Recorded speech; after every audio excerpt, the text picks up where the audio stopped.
ação da gente em algum lugar único e exclusivo de observação, que a gente afirme para nós mesmos que é o único modo de ver a vida. Aí a gente morre cognitivamente falando, desse dia em diante, dessa hora em diante. Ou a nossa vida se reduz a um estado tão abonsaizado de compreensão que é patético ver como num bonsai a gente vê uma mangueira com todos os traços que seria o que caracterizaria uma mangueira adulta desse tamanho aqui, com manguinha e tudo. E é um ser humano que virou um bonsai cognitivo, porque foi podado pela religião, pela política, foi, não pode nada, o que passar disso ainda é pior, é pecado, é isso, é aquilo. Meu Deus, são tantas podas que a maioria de nós não sabe nem quem poderia ser se fosse livre. A maioria de nós não sabe nem quem seria, quem se tornaria se entendesse o significado da verdadeira liberdade, da expansão do seu próprio potencial nas mais variadas camadas de dons e de graça, de percepção, de entendimento, de discernimento e de aplicação deles no melhor para a nossa existência. Aí eu peço que você chegue aqui comigo no Evangelho de João. Eu vou ler no meu celular, porque a minha Bíblia da vida inteira está com a letra muito pequena para mim. Então, é em João 8 que eu quero que você abra a sua Bíblia. Eu poderia citar dezenas de referências e de passagens, de ocorrências que ilustrariam a mesma coisa.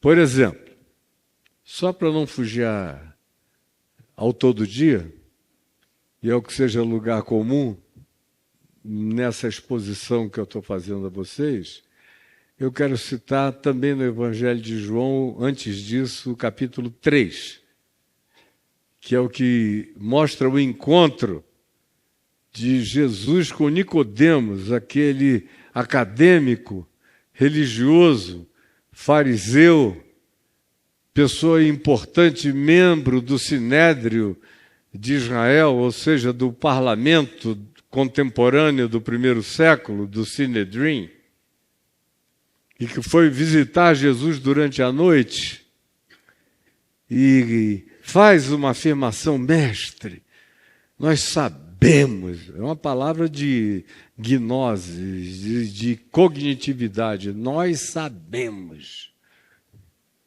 que tu vens da parte de Deus. Aí ele cria um argumento de causa e efeito, porque ninguém pode fazer os sinais que tu fazes se Deus não estiver com ele. Aí ele fecha Jesus dentro de um sistema de causa e efeito, que é um sistema perverso. Se você colocar Deus dentro de qualquer sistema de causa e efeito, a melhor conclusão é se tornar ateu. Porque você vai querer enfiar, sem nenhum discernimento, a fenomenologia natural, que é linda e que é bela, com a manifestação humana, egótica, perversa, dominadora, aguerrida, tirânica, colocar tudo num pacote só e aí dizer: eu não consigo entender onde está Deus quando deixa isto ou aquilo acontecer. Onde está Deus porque deixou essa criança morrer de câncer? Onde está Deus? Porque colocaram Deus dentro de um sistemazinho teológico patético. Então ele chega, o Nicodemos, e diz: sabemos que, e dá e enuncia uma lei de causa e efeito. Aí Jesus disse: Nicodemos, o buraco é infinitamente mais eterno, cara. Não é aí desse tamanho, não. É muito mais profundo. E diz a ele: em verdade, tu és mestre em Israel E antes de dizer isso, ele diz: em verdade, Nicodemos, eu te digo que se uma pessoa não nascer de novo, jamais vai enxergar, vai ter a cognitividade do significado do reino de Deus na vida. Se não nascer de novo. O que não é o que os religiosos transformaram: levantar a mão, ser batizado, dar o dízimo, cantar no coral, essa bobajada toda de religião. Nascer de novo é uma regeneração essencial da consciência, do coração, é uma transformação, é o brotar de uma nova criatura, é o romper de um casulo e fazer surgir um ser sem limite que voa, livre na graça de Deus. Aí Jesus chega e diz: se alguém não nascer de novo, Nicodemos, por esse teu caminho aí, não vai entender nada por essa lógicazinha de causa e efeito. E aí ele disse: como é que pode isso, nascer de novo? Pode, porventura, um homem voltar a nascer já sendo velho? Parece a fantástica vida de Benjamin Button, não é mais ou menos assim, aquele filme com o Brad Pitt, de anos atrás? É esse o nome? É a fantástica vida de Benjamin Button, é um filme muito bonitinho. E, Senhor, pode alguém nascer sendo velho, voltar porventura ao ventre materno e nascer segunda vez? Aí Jesus disse: Nicodemo, meu filho, você é PhD em Israel, é um dos homens mais cultos do Sinédrio, mestre de mestres, e não compreendes estas coisas? Em verdade eu te digo que aquele que é nascido da carne está limitado a esses condicionamentos e a essas diminuições às quais nós humanos, os seres humanos, foram submetidos e se submeteram. Tem que nascer de uma mutação espiritual, tem que nascer de uma ruptura dessa bolha, tem que arrebentar essa placenta da presunção para nascer da metanoia, da água, do mudar de mente, de consciência, do desenvolvimento de um novo entendimento a partir de um pressuposto completamente outro, nascer do espírito, de uma revolução interior, que te dê outra mente, outra interpretação da vida. Se não tiver isso, ninguém, nem tu, nem ninguém, jamais terá a cognitividade do reino de Deus. Jamais. Bom, isso dito, chega aqui em João no capítulo 8 e você encontra a seguinte afirmação de Jesus no verso 43. Eu vou voltar depois ao contexto do capítulo 8 e vou ficar atido apenas a ele para a gente não andar por divagações maiores e nem perder a objetividade básica. Prestem atenção, por favor. No verso 43 de João 8, Jesus diz aos religiosos, hiper religiosos, que estavam discutindo com ele: qual a razão por que não compreendeis a minha linguagem? É uma questão de natureza cognitiva. Cara, a gente fala a mesma língua, mas vocês não entendem nada, né? Porque cognitividade não tem a ver com compreensão linguística. Jesus falava aramaico, que era o que todo mundo em Israel falava, do povo até os mais eruditos compreendiam com naturalidade o aramaico. Eles podiam até entre eles falar hebraico como demonstração de status superior. Mas o aramaico era o que estava na feira, no mercado, no cotidiano, em todos os lugares. E era o que Jesus falava. Por que não compreendeis a minha linguagem? Aí ele prossegue e diz o seguinte, ele responde: o que ninguém iria responder. Ele diz, é porque sois incapazes de ouvir a minha palavra. Ou seja, a questão tem a ver com a inaceitabilidade do conteúdo. Não tem a ver com a comunicação linguística, não tem a ver com a construção da imagem, da ideia, da metáfora, da expansão dela, da aplicação dela. Não, é um bloqueio anterior. É uma incapacidade intrínseca, que não tem nada a ver com deficiência mental, com incapacidade intelectual, com ausência de recursos necessariamente acadêmicos ou básicos para qualquer forma de entendimento. Não! É uma outra incapacidade mais profunda, mais intrínseca, plantada num ambiente mais íntimo da gente, que é onde habitam as nossas pressuposições inarredáveis, os nossos dogmas todos. E quando pensar em dogma, não pense só em dogma religioso, político, filosófico, abstrato, ou de qualquer outra categoria de dogma de pensamento. A gente tem também os nossos dogmas de sentimento. São 6 gerações de gente da minha família que não gosta de gente desse tipo.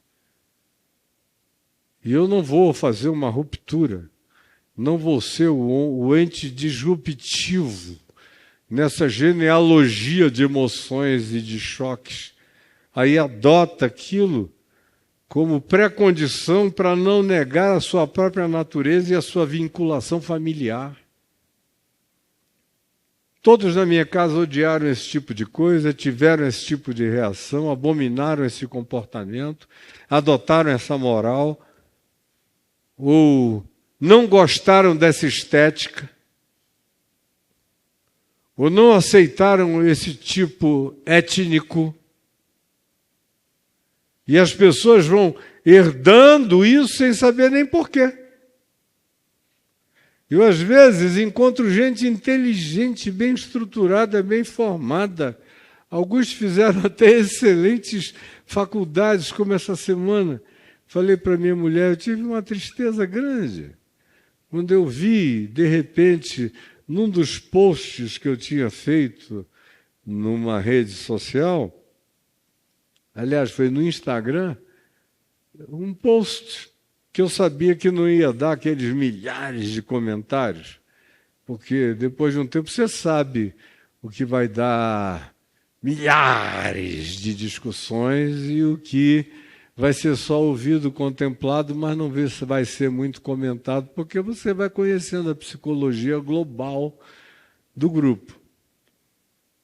Aí eu vi que num post que eu fiz, conscientemente sabendo que ia dar só algumas dezenas de comentários, uma pessoa entrou lá e eu falei, eu quero ver quem são essas figurinhas que vieram comentar uma coisa que é tão pouco comentada. Era um post sobre um trabalho musical do Alok com os índios, com os indígenas, chamado O Futuro é Ancestral. Faixa 8, Sangue Indígena. Lindo, forte.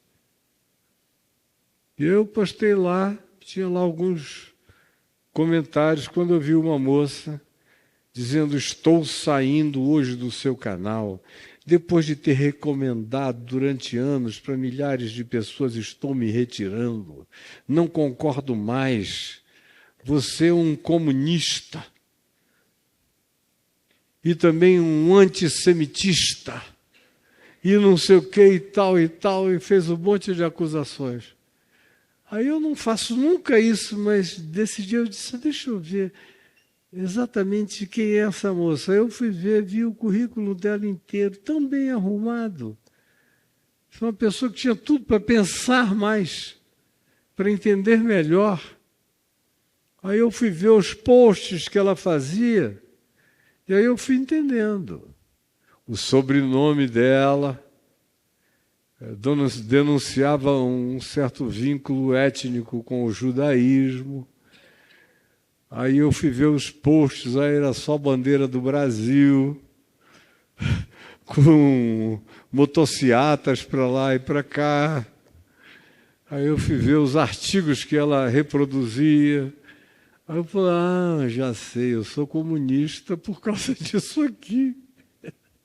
Quem quer que ame, que seja misericordioso, solidário, que ache que vacina é uma coisa boa, que a ciência não está em guerra contra nada do que faça bem a vida, isso, aquilo, aquilo outro, é comunista, marxista cultural. Então, já sei de onde vem, meu Deus, de onde vêm esses eflúvios. Aí o antissemitismo. Aí eu fui ver, estava lá, a evidência dessa vinculação. Aí eu só entrei num campo de mensagem que fala particularmente com a pessoa. Nunca fiz isso na vida. Eu deixo passar tudo. Mas nesse dia eu fiquei com tanta compaixão. Falei, meu Deus, uma moça que estudou tanto ficou com esse telhado, esse teto do monastério dos Capuchinhos em Sintra, que é dessa altura, é até forrado com cortiça, lá no Alto de Sintra, em Portugal, que era para você poder não ralar a cabeça o dia inteiro, de tão baixo que é. E no fim de uma vida inteira estava todo mundo corcunda, assim, andando desse modo, com 60 anos de idade, não levantavam mais. Falei, coitada. Aí eu falei, minha filha, eu lamento profundamente que tenha acontecido com você. Você parece uma pessoa tão interessante, podia estar vivendo uma vida muito mais ampla. Mas eu sei as causas, isso e aquilo. E você elabora em equívocos extraordinários. Eu sei quem foi teu mestre. Só de ler isso aqui. E você precisa se aculturar como uma pessoa que carregue qualquer compromisso com o DNA judaico. Você precisa saber a diferença entre antissemitismo e antisionismo. Sou completamente semita. Eu, não exclusivamente porque eu sou aberto para todas as manifestações humanas do mundo inteiro. Mas em relação a essa descendência de Abraão, eu sou totalmente semita, sabe por quê? Vocês se apropriaram dessa terminologia semítica de maneira reducionista e estelionatária. Semitas são todos os filhos de Sem, filho de Noé, portanto, incluindo Abraão. Ele não era o único semita, era incluindo ele. E da descendência dele, a guerra que você está assistindo é uma guerra semítica. São filhos de Abraão se matando, minha filha. Como é que eu posso ser antissemita? Eu sou anti a destruição semítica patrocinada.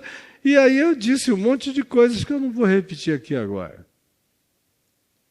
Primeira coisa é entender o que é ser antissemita e o que é não concordar com o sionismo ideológico. Você não sabe nem de onde isso nasceu, nem o que isso propugna, nem o que isso está fazendo, nem a desgraça que isso carrega, minha filhinha. Porque não basta você ter feito cursos disso, daquilo ou daquilo outro. Tome cuidado, porque existem elementos mais profundos dentro da gente que são capazes de nos alejar a compreensão da vida de uma maneira amputatória, horrorosa. Assim como o Nelson Rodrigues falou de algumas pessoas que negavam as coisas transcendentais o tempo todo, ele, daquele jeito dele, com aquela mão assim meio trêmula, disse: são todos uns aleijados transcendentais. Eu acho que são pessoas que se permitiram amputações do transcendente mesmo. Pois bem, voltando a Jesus dizendo: por que não compreendeis a minha linguagem? É porque sois incapazes de acolher o Evangelho. É uma barreira profunda contra bem-aventurados os humildes de espírito, bem-aventurados os mansos, os que se controlam, bem-aventurados os pacificadores, bem-aventurados os limpos de coração, os que tentam olhar da melhor maneira para a vida, bem-aventurados os que têm fome e sede de justiça, bem-aventurados os que não negociam a sua consciência quando sabem o que é justiça e o que não é justiça e tomam o lado certo na vida. Bem-aventurados quando por minha causa fores injuriados e perseguidos e contra vós disserem todo mal. Vós sois o sal da terra, vós sois a luz do mundo. Não julgueis para que não sejais julgados. Sejam cheios de discernimento, não lanceis as vossas pérolas aos porcos, nem deis aos cães o que é santo. Saibam com quem vocês vão compartilhar as preciosidades da alma de vocês. Perdoem sempre, até 70 vezes 7. Não guardem ódio no coração, porque isso mata e envenena quem carrega isso. Não andem ansiosos, confiem no cuidado do Pai, façam o que seja a tarefa de cada um de vocês, façam bem, façam melhor, façam como se fosse para Deus, melhorando a vida e o próximo. E aí o Evangelho vem dizendo só essas coisas maravilhosas, mas que no coração de certas pessoas há um impedimento essencial para acolher.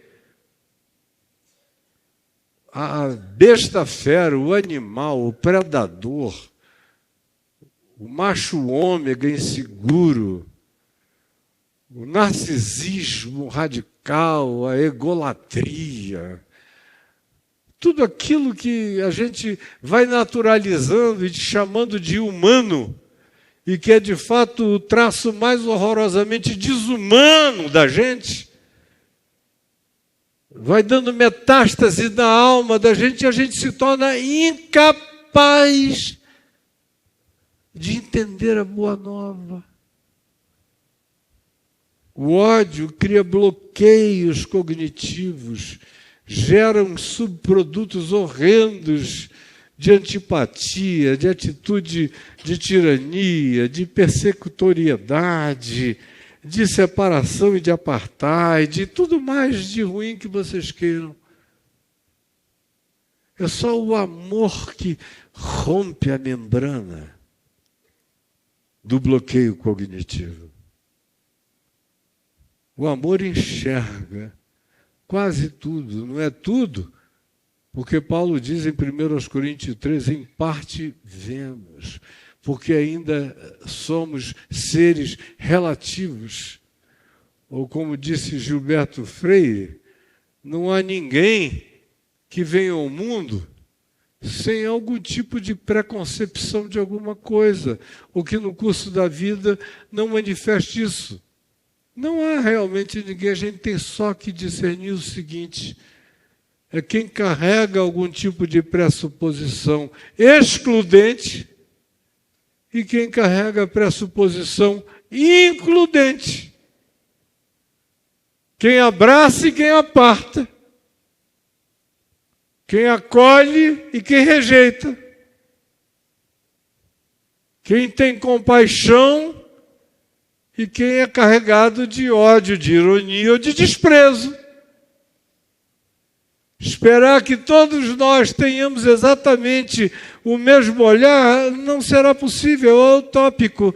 Mas dá para esperar que todos nós desenvolvamos, no mínimo, os melhores pendores, que são definidos pelo amor que inclui, que perdoa, que acolhe, que enxerga cada vez mais, embora, por melhor que seja, jamais enxerga tudo.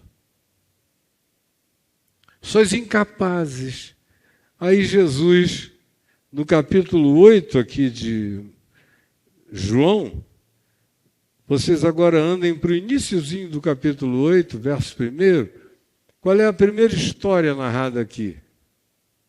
Lembram? É da mulher adúltera, que foi apanhada em adultério. Ninguém adultera sozinho, né?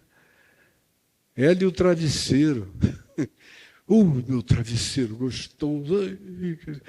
Tinha um cara mandando ver de tudo que é lá. Mas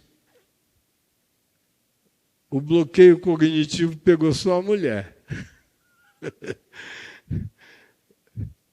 E esse bloqueio está presente hoje na nossa sociedade e está em estado de recrudescência incontrolável em alguns ambientes sociais. Aí Jesus presente.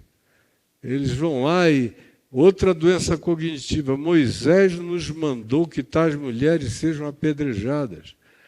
Aliás, na lei de Moisés, sendo justo com Moisés, Moisés disse tanto o homem quanto a mulher, naquele clima de barbarismo primitivo de Israel no deserto, ele mandou que ambos fossem apedrejados para que aquela sociedade não aprendesse os mecanismos e nem naturalizasse a traição de uns para com os outros, porque seria implicação de uma destruição da sociedade. O mecanismo primitivo que ele tinha era aquele.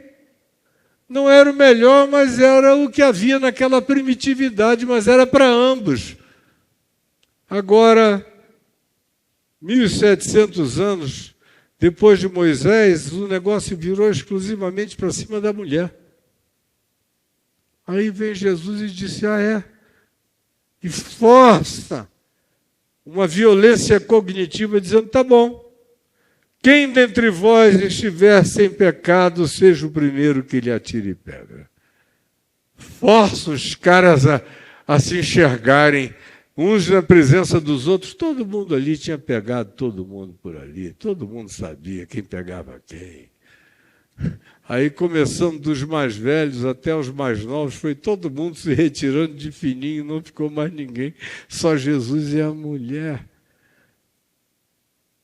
A gente está cercado no Novo Testamento de embates de natureza cognitiva o tempo todo. Jesus com os religiosos, com os fanáticos, com os políticos, com os intérpretes da lei, com os acadêmicos, com tudo. É o tempo todo esse choque. Aí você prossegue, depois dessa história da mulher adúltera, e, surpreendentemente, Jesus introduz o tema da luz, da lucidez, da iluminação, do enxergamento, do discernimento, da percepção, da cognitividade, portanto. Eu sou a luz do mundo, quem me segue não andará nas trevas, pelo contrário, terá a luz da vida. Então lhe objetaram os fariseus, aí começa uma discussão idiótica deles, sobre o fato de que Jesus estava dizendo coisas que, de acordo com a lei de Moisés, não teriam validação a menos que aparecessem duas outras testemunhas para testemunhar a mesma coisa. É mesmo, ele é a luz do mundo, ele é a luz do mundo. Aí Jesus disse, eu não vou entrar nessa brincadeirinha infantil de jardim da infância de Moisés com vocês. De jeito nenhum, essa é a vossa lei. Ele faz questão várias vezes de dizer, está escrito na vossa lei. Ele se coloca fora daquele script, tão primitivo, o tempo todo. E eu não tenho tempo hoje aqui para sair falando os detalhes variados, mas vocês podem ler e depois dessa introdução que eu estou fazendo, tudo vai ficar completamente claro. Por exemplo, no verso 21 se diz assim: de outra feita lhes falou Jesus dizendo: vou retirar-me e vós me procurareis, mas perecereis no vosso pecado, na vossa incapacidade, na vossa blindagem, na vossa crosta de incompreensões. Porque, e aí acrescentou: para onde eu vou, vós não podeis ir. Aí olha qual foi a interpretação desses caras. Diziam então eles: terá ele, acaso, a intenção de se suicidar? Olha para onde os caras foram. Ninguém se enxerga. Bom, ele está dizendo: me procurareis e não me achareis. O quê? Porque ele vai se suicidar e a pressuposição deles é que quem se suicidasse iria para um lugar tão desgraçado que eles, que eram seres do bem, jamais iriam para lá. É o juízo implícito que está presente aqui neles. E aí Jesus prosseguiu dizendo: vós sois aqui de baixo, eu sou lá de cima. Vós sois deste mundo, desse olhar, desse lugar de fixação limitante. Eu deste mundo não sou. Por isso eu vos disse que morrereis nos vossos pecados e cegueiras, limitações, condicionamentos, bloqueios. Porque se não credes que eu sou... Aí ele evoca aquela definição de Deus a Moisés, lá no deserto, antes de ir para o Egito, quando Moisés perguntou: quem é que eu vou dizer que está me enviando para libertar esse povo de lá? E Deus disse: dize a eles que eu sou, te enviou. Aí Jesus evoca essa mesma descrição, que é aquela que tocou o coração do filósofo Spinoza, quando disse: eu só posso crer no Deus que diz eu sou. Qualquer outra divagação para além disso o reduz. Que é que eu vos tenho dito desde o princípio, mas vocês estão com a mente bloqueada para entender? Jesus pergunta a ele. E eles vão ampliando a dificuldade básica de entendimentos simples, até que Jesus chega nesse ponto e diz: meu Deus, qual é a razão de não compreenderdes o que eu digo? É um bloqueio horroroso. Vocês são incapazes de entender a minha palavra. Aí ele diz um negócio violento, que se você não tiver compreensão, você vai achar que é rascante demais. Preste atenção. Ele diz no verso 44 aqui de João 8, vós sois do diabo. O diabo é uma palavra, vem de uma palavra grega que significa o divisor, diabolos. É aquele que racha, que divide, que esquizofreniza, que produz ambivalência, que alimenta a árvore do conhecimento do bem e do mal do ponto de vista epistemológico, cria guerra entre o certo e o errado, guerra, conflito, briga, até que você escolhe algo para tentar se pacificar da sua agonia sem solução, da sua psicose básica, como diz Paulo em Romanos 7. Vós sois do diabolos, do divisor, do conflito, do choque de ambivalências, da mente perturbada. E o que acaba no fim de tudo é que se instala um cansaço que faz com que vocês queiram se render aos desejos mais latentes que brotem malignamente dentro de vocês. Vocês ficam vivendo não mais por causa de qualquer discernimento ou sabedoria, mas para satisfazer pulsões. no meio dessa agonia que toma conta de vocês. Ele, esse diabolos, esse divisor, esse destruidor da pacificação mental, ele foi homicida desde o princípio. Jamais se firmou na verdade, porque nele não há verdade. Quando ele profere a mentira, fala do que lhe é próprio, porque é mentiroso e pai da mentira. Mas eu digo a verdade, e vós não me credes. Quem dentre vós me convence de pecado? Quem é que tem o argumento para desconstruir a saúde do que eu venho dizendo a vocês? Quem de vós me convence de pecado? Se vos digo a verdade, por que razão não me credes? Quem é de Deus ouve naturalmente as minhas palavras. Por isso não me dais ouvidos, porque vocês criaram um bloqueio essencial para a verdade de Deus no coração de vocês, porque vocês sucumbiram a essa rachadura essencial e fizeram a escolha e o pendor por satisfazer os desejos mais primitivos, homicidas e animais do coração de vocês. Aí não tem jeito de vocês crescerem para nenhuma compreensão que seja curadora, que seja saudável, que seja libertadora, que seja de Deus, que seja do Evangelho. Responderam-lhe, pois, os judeus e lhe disseram: porventura não temos razão em dizer que és samaritano e tens demônio? É o que acontece com essa moçada, quando eles não têm mais argumento. Seu endemoniado, seu sem vergonha, desgraçado, herege, aí vai, joga pedra, faz tudo. Vocês não estão acostumados com isso? Eu estou.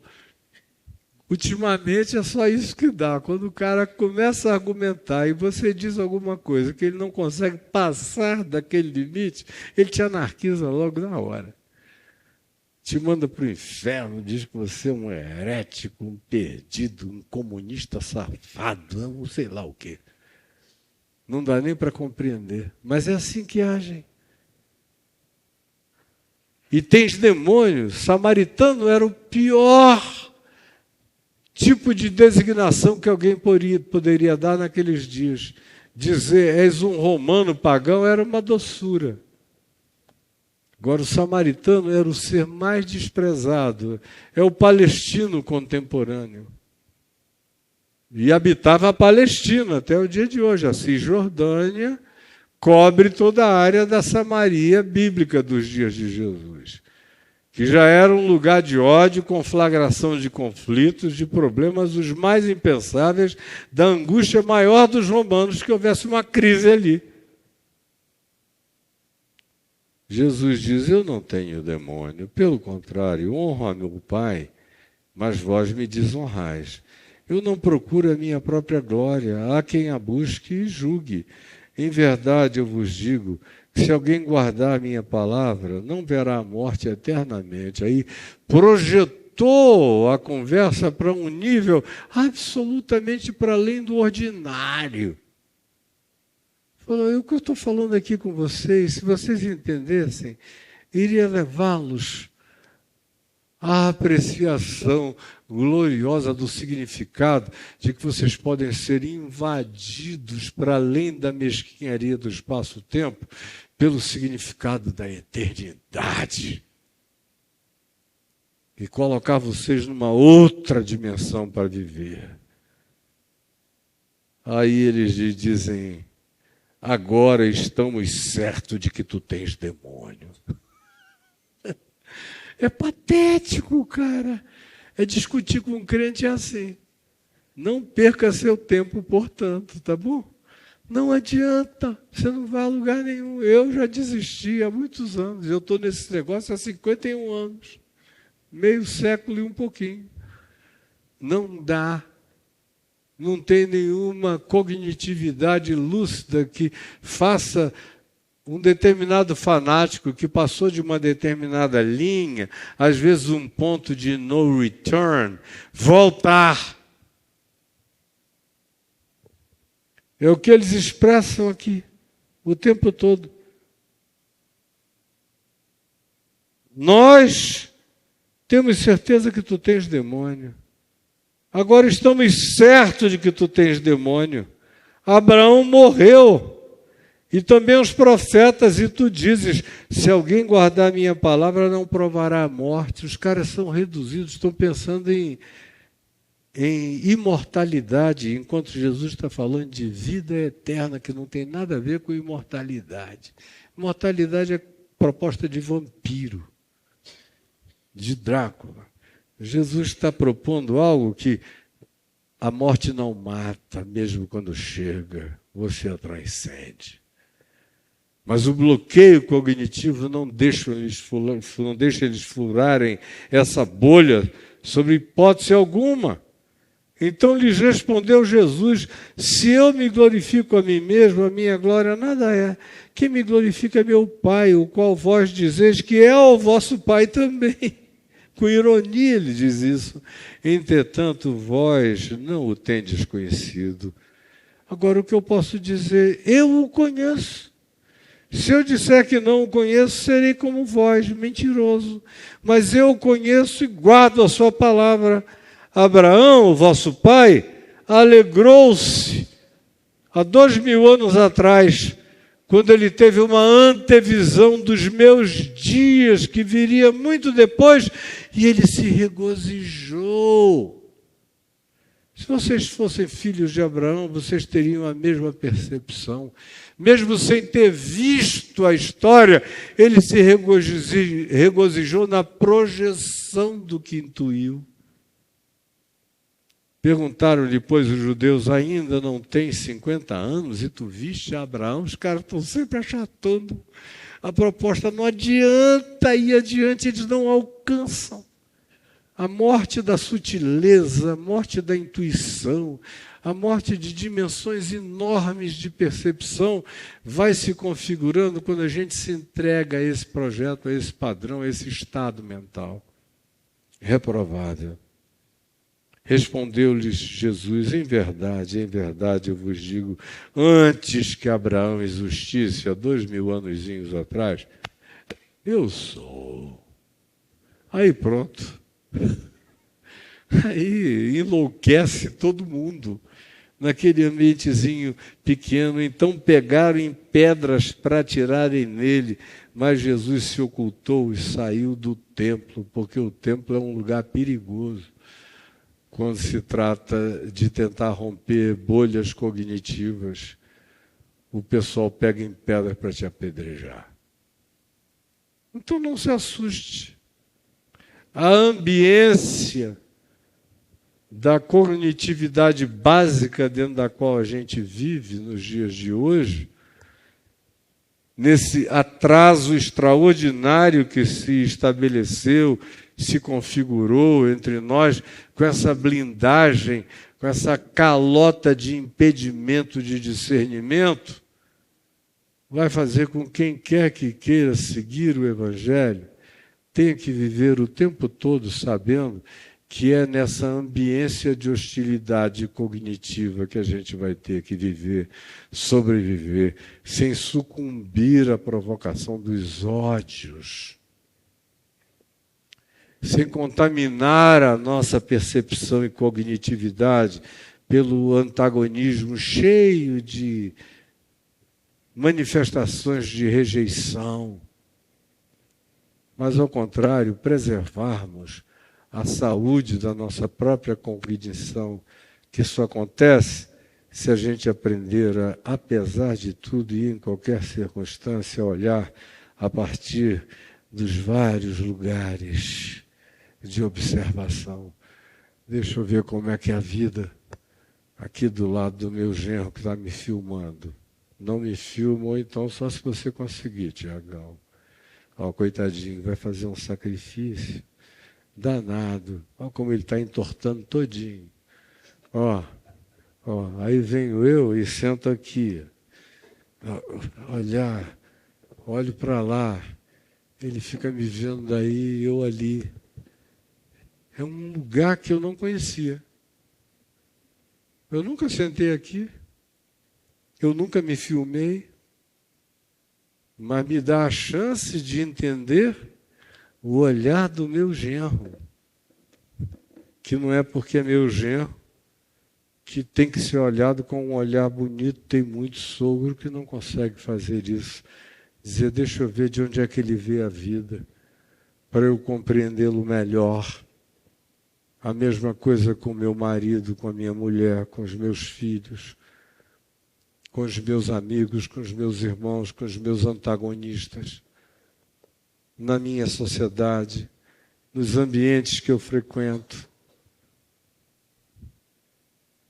Eu carrego no amor uma paz interpretativa que me dá sossego, tanto maior quanto eu não me torne a medida de todas as coisas e continue a ter a mobilidade do amor e da graça de olhar a vida, buscando entender mesmo aquilo que seja absurdo no olhar do outro, o que me ajuda a não me piorar durante o tempo das minhas constatações.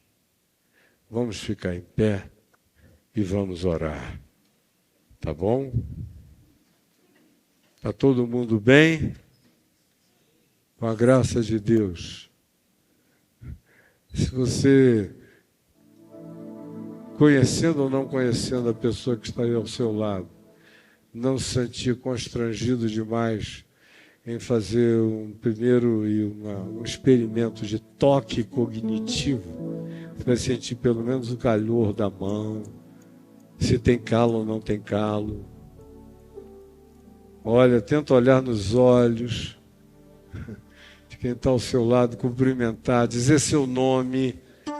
Tudo isso é a coisa mais idioticamente básica.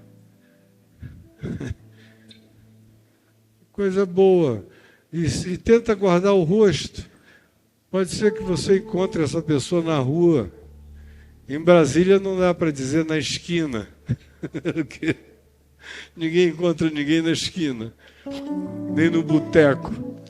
Mas quem sabe num restaurante, num shopping. Tenta reconhecer. Oi, acho que eu peguei na tua mão domingo passado. Quem sabe daí começa alguma coisa que vire cognitividade relacional, fraterna, amiga e contínua. Que a gente precisa tanto, que faz a gente crescer tanto, que é o que nos irmana, nos fraternaliza, nos humaniza também. Tanto mais quanto a gente não encontre preconceitos que criem gaps ou afastamento ou fossos de nenhum grupo social e de qualquer pessoa em qualquer lugar, situação em que a gente possa encontrar ou ir ao encontro. Vamos orar segurando assim, com carinho, a mão uns dos outros, sem nenhuma fobia. Você não tem fobia de toque de mão não, né? Ai, meu Deus, uma mão, eu vou ficar nervoso. Pega tranquilo. Sente o calor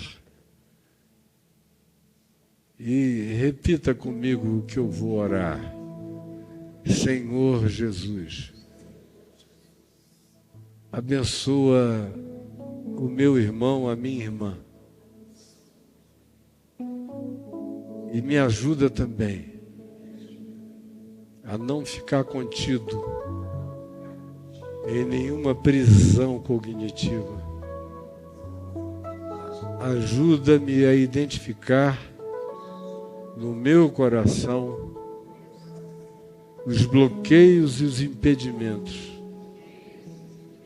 que não me têm permitido o acolhimento profundo do Evangelho e da mente de Cristo na minha vida. Em nome de Jesus. Amém e amém. Vamos cantar um louvor com o nosso amigo Jack, bem gostoso. Toda a força do coração, tá bom? Que o amor lança fora o medo. Todos nós. Me faz sonhar de novo. Minha paz não é mais segredo. Invadiu meus dias mais sombrios, fez morada em mim. O quê? O amor. Todos nós. O amor. De onde? De onde vem a calma que invade, desacelera o temor, deixa vir os sonhos, abre caminhos pra seguir. Se é tão longe, não precisa pressa, o vento é quem leva. E uma voz que soa dentro do peito diz que o amor lança fora o medo. Todos. Me faz sonhar de novo. Minha paz não é mais segredo.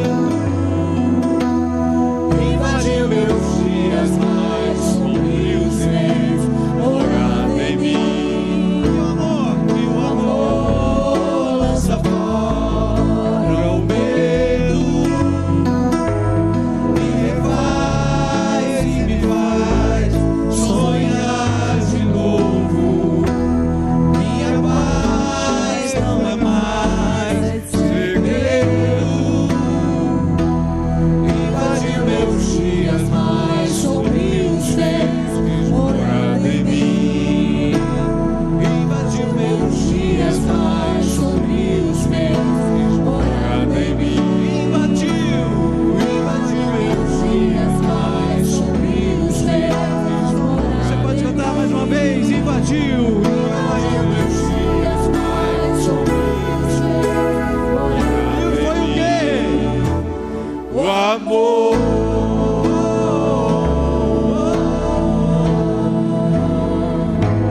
O amor.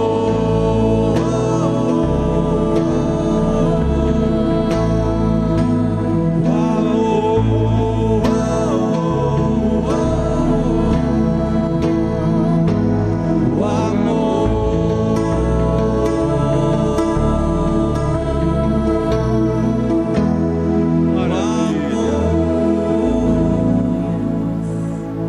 Quero pedir para o meu querido Dilson dar uma chegada aqui. Ele tem alguns avisos simples a fazer. Guarde no coração, e domingo que vem, todo domingo, você vai encontrar a gente aqui às 18 horas com a graça de Deus. Dilson, meu querido. Amém. Vou passar para Iris rapidinho. Sim, só para dar uma reforçada com relação à formação dos grupos. Como o Dilson falou no início, alguns grupos já estão funcionando na Asa Norte, na Águas Claras, Sudoeste também. E aí, quem eu procuro? Então, pode falar com o Dilson, Jerusa, Iris, Regina, Eudóxia, Mirinha, Eudóxia, tá? E estamos começando e tem sido muito bom, né? Bom. Maravilha. Amém. Agradecer ao Senhor, porque a gente ouve aqui um evangelho genuíno, maravilhoso, né? Esse evangelho não está na moda. O evangelho de Jesus, de fato e de verdade, nunca esteve na moda. Nunca esteve na moda. Jamais. Nunca. Amém? E a gente tem a oportunidade de ouvir esse evangelho nos dias de hoje, nesse mundo doente, de uma fé doente, de um cristianismo doente. A gente ouve o evangelho de Jesus, a gente resiste pela graça dele. Amém, queridos? Amém. Quem se sente assim, agraciado pelo Senhor, por ouvir ainda nos dias de hoje o evangelho, diga amém. Amém. Amém, né? Amém. Amém. Uma semana próspera, abençoada, Amém. com com saúde, com muita bênção, com muita alegria. Que Deus te guarde, te proteja.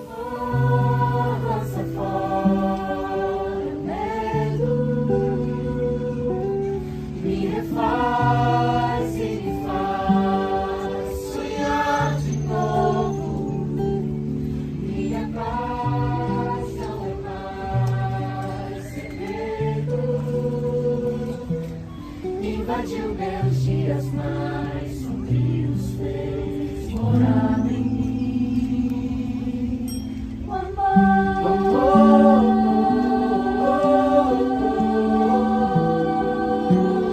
amor